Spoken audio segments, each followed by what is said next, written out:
La empresa HSBC nos dice que la inflación y la crisis a nivel mundial todavía no ha dado su último aviso y que la crisis podría extenderse y una recesión posible hasta 2024. ¿Qué opina el octavo banco más grande de todo el mundo y el segundo a nivel europeo sobre la crisis actual y cuáles son sus predicciones? En este video vamos a tocar todos estos temas y vamos a ver, por supuesto, también cómo podemos sobrepasar una inflación, una crisis financiera y que nuestras finanzas estén a salvo. Así que quédate hasta el final porque lo que veremos te interesa y mucho. Empecemos.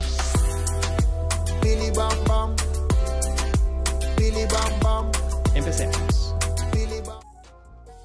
Para que lo sepas, HSBC es una empresa multinacional británica de banca y servicios financieros con sede en Londres, Reino Unido, y es el octavo banco más grande del mundo y el segundo de toda Europa, por detrás simplemente de BNP Paribas. Estados Unidos, nos dice, entrará en una recesión en el cuarto trimestre, seguida de un año de contracción y una recesión europea en 2024, según HSBC Asset Management. En su perspectiva de mitad de año, el administrador de activos del gigante bancario británico dijo que las advertencias de recesión estaban parpadeando en rojo para muchas economías, mientras que las políticas fiscales y monetarias no están sincronizadas con los mercados de acciones y bonos. Por supuesto, especialmente las acciones tecnológicas se han visto bastante beneficiadas por la inteligencia artificial, el auge de este sector, y por supuesto por el sector de los carros eléctricos, que también ha subido bastante debido a esto. Tenemos que Tesla y Nvidia bajaron aproximadamente un 65% en 2021-2022 y ahora han repuntado. Nvidia solo este año más de un 200% y Tesla un 150%, simplemente en los últimos 6 meses. Esto quiere decir que la situación con la bolsa de valores está bastante en rally alcista, pero tenemos que tener cuidado porque tal vez esté en una sobrevaloración peligrosa. Joseph Little, estratega jefe global de HSBC Asset Management, dijo que si bien algunas partes de la economía se han mantenido resistentes hasta ahora, el balance de riesgos apunta ahora a un alto riesgo de recesión, con Europa por supuesto rezagada con respecto a Estados Unidos, pero la trayectoria macro en general alineada, nos dice. Ya estamos en una leve recesión de ganancias y los incumplimientos corporativos también han comenzado a aumentar. El lado positivo es que esperamos que la alta inflación se modere relativamente rápido. Eso creará una oportunidad para que los políticos reduzcan las tasas. Estamos en 6%, en el Reino Unido en 4%, así que a pesar de que la Reserva Federal en su última reunión no haya subido la tasa de interés, nos dijo que existen dos aumentos que van a hacer seguramente de 0,25 este mismo año. Y la Unión Europea dijo que a pesar de que las tasas de intereses están bastante altas, podemos esperar más subidas de tasas si es que la inflación no da su brazo a torcer, que a pesar de haber caído a menos del 7% aún está bastante alta, habiendo tocado su punto máximo en 2022, derivado por supuesto de la guerra entre Rusia y Ucrania, la crisis de gas, de petróleo, de alimentos en tema de maíz, trigo, que casi el 30% de todo lo que te acabo de mencionar viene por parte de Rusia y Ucrania a el Reino Unido y por supuesto a la Unión Europea. Esto causó que la inflación del Reino Unido y de varios países en la Unión Europea pues subiera a aproximadamente más de un 10%.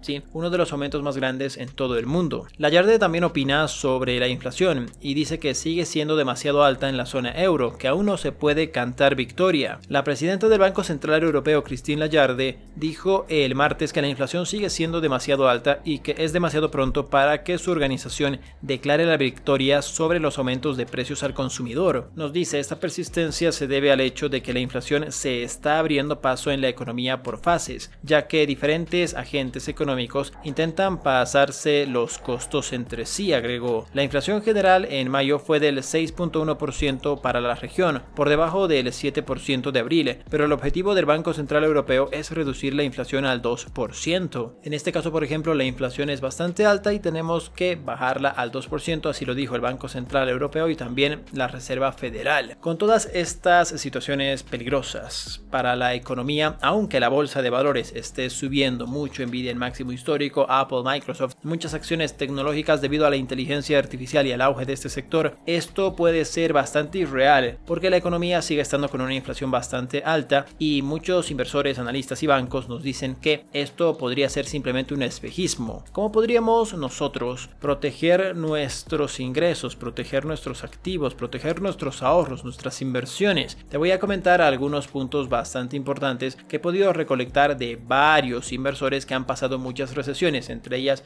el año 2000 las .com y 2008 la crisis inmobiliaria y por supuesto 2020 la crisis de la pandemia. Tomen nota por favor. Número 1, el presupuesto. Elabora un presupuesto detallado que refleje tus ingresos y gastos. Identifica áreas en las que puedas reducir gastos y ajusta tu estilo de vida según tus posibilidades. Prioriza los gastos esenciales y evita los gastos innecesarios. Con esto es importante saber cuánto ganas. ¿Cuánto ganas? Primeramente, si tienes un negocio, si tienes un empleo, cuál es la variable. Tienes que tener en cuenta que si tienes un negocio, no es un monto fijo que tienes cada mes. Es variable, pero puedes tomar el último año, dividirlo entre 12 meses y te va a salir un promedio. Ese promedio tienes que ver si te alcanza para subsistir. ¿Qué es subsistir, Luis? Pagar luz, agua, cosas esenciales, colegios si tienes hijos, comida, agua, etcétera. Cosas que no son un privilegio sino una necesidad, ¿sí? Comida, por supuesto, agua, etcétera. Es muy importante esto, ¿sí? El tema de electrónica, tal vez el Wi-Fi ilimitado, tal vez Netflix, HBO Max, no sean cosas esenciales que pueden ser lo que yo llamo gastos hormiga, que están quitándote presupuesto día a día, mes a mes, año tras año, porque recuerda, y esto lo digo en el curso premium de finanzas personales, si tú por ejemplo tienes un café de $5 cada mañana que te compras, pero lo preparas en tu casa, te ahorras aproximadamente $2, lo puedes preparar por $3. Entonces, y a la larga por supuesto vas a encontrar ese ingrediente que va a hacer que sepa igual que en la cafetería. $2 al día son aproximadamente $60 al mes de ahorro si tomas todos los días. En un año aproximadamente son $720, en 10 años son $7,200 y si hubieras utilizado el interés compuesto son $10,000 de ahorro e inversión en 10 años plazo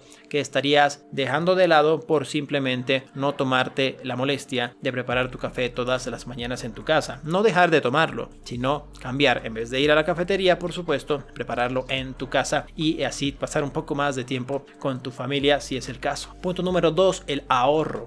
Intenta ahorrar tanto como sea posible, reduce los gastos no esenciales y destina una parte de tus ingresos a un fondo de emergencias. Esto te brindará un colchón financiero en caso de dificultades inesperadas. En 2020, por ejemplo, la dificultad fue de golpe. Empezamos a encerrarnos durante un mes, 2 meses, todos los negocios se paralizaron a menos de que hubieras estado el negocio, por supuesto, en un sector esencial, comida, agua, etcétera, alcohol, por supuesto. En este caso, por ejemplo, tener un fondo de emergencias te puede salvar. El fondo de emergencias son 6 meses de lo que te cuesta mensualmente subsistir, no de tu sueldo, sino de lo que cuesta subsistir. Agua, luz, internet puede ser ahí, colegio de los chicos, etcétera. Así cosas esenciales con los cuales no podrías dejar de pagar porque no podrías sobrevivir sin ellos. Número 3, diversifica tus ingresos. Busca formas adicionales de generar ingresos, considera la posibilidad de tomar trabajos a tiempo parcial, ofrecer servicios o utilizar tus habilidades y los conocimientos para emprender un negocio. Cuantas más fuentes de ingresos tengas, más protegido estarás en tiempos difíciles. Diversificar tus ingresos quiere decir tener más que una sola fuente de ingresos. Por ejemplo, tu empleo, tener un negocio físico, tal vez un negocio en línea, ¿sí? Puede ser también en negocio en línea, tener varias fuentes, tener un curso online, YouTube, tener por supuesto publicidad, páginas web, aprender a diseñar. Voy a tocar este tema en próximos videos, por supuesto, para que sepan cómo pueden generar dinero extra, ¿sí? Es muy importante diversificar tus ingresos porque, por ejemplo, en la pandemia, si tu empleo o tu negocio fue directamente afectado, por ejemplo, en el caso de un gimnasio que tardaron años, meses en poder reabrir, pues simplemente hubieras entrado en bancarrota si no hubieras tenido un fondo de emergencias o un plan de contingencia. Entonces tienes que tener mucho cuidado con esto y no depender solamente de una sola fuente de ingresos. Suena más fácil de lo que es muy complicado tener varias fuentes de ingresos, pero no imposible. Poco a poco, una fuente de ingresos anualizada extra puede ser una opción bastante interesante. Número 4, elimina tus deudas. Si tienes deudas, prioriza su pago. Destina una parte de tus ingresos al pago de préstamos o tarjetas de crédito. Trata de evitar incurrir en más deudas durante la crisis económica, a menos que sea absolutamente necesario. Yo siempre voy a recomendar la manera de eliminar tus deudas de la bola de nieve. En el curso de finanzas, por supuesto, lo menciono, pero es importante que tengas en cuenta de que esto es a mediano y largo plazo, ¿sí? El tema de las deudas no es algo sencillo y va de la mano con lo anterior. Diversifica tus fuentes de ingreso, porque si no tienes un ingreso extra aparte de, por supuesto, todo lo esencial que tienes que pagar mes a mes obligatoriamente, y aún así no te sobra, evitando los gastos hormiga, por supuesto, tienes que tener más fuentes de ingreso, y en este caso tienes que tener más fuentes de ingresos, más maneras de generar ingreso, porque si no, ¿de dónde vas a sacar dinero para poder pagar tus deudas si no tienes un excedente monetario? Existen muchas estafas hoy en día en internet, especialmente con la bolsa de valores. Por eso he creado el curso definitivo con más de 20 lecciones, un grupo de chat en vivo para que podamos hablar de finanzas personales y las acciones más importantes día a día, y una vez por semana tendremos preguntas y respuestas para disipar todas tus dudas. Todo esto está en mi curso premium de bolsa de valores que he creado desde cero. Hola, mi nombre es Luis, Inversión y Finanzas. Tengo un canal de YouTube ya hace más de 2 años y me dedico a incrementar tus ingresos financieros por medio de bolsa de valores y por supuesto de negocios en línea. Tengo más de 350,000 personas que he ayudado a lo largo de estos años y me caracterizo más que todo por hablar directamente con toda la verdad. Yo al principio creía que la bolsa de valores era simplemente hacer trading y apostar, pero me di cuenta que estaba muy lejos de la realidad. Me creé un canal de YouTube y ahora estoy generando ingresos con la bolsa de valores, pero con un método que yo le llamo el método a largo plazo de Warren Buffett, en el cual yo te explico cómo generar dividendos, cómo generar interés compuesto a largo plazo. Si quieres aprender todo esto, te dejo mi curso premium de bolsa de valores para que te beneficies de todo esto. Solo por el día de hoy está a $149.95, así que aprovecha esta oferta. Te espero ahí.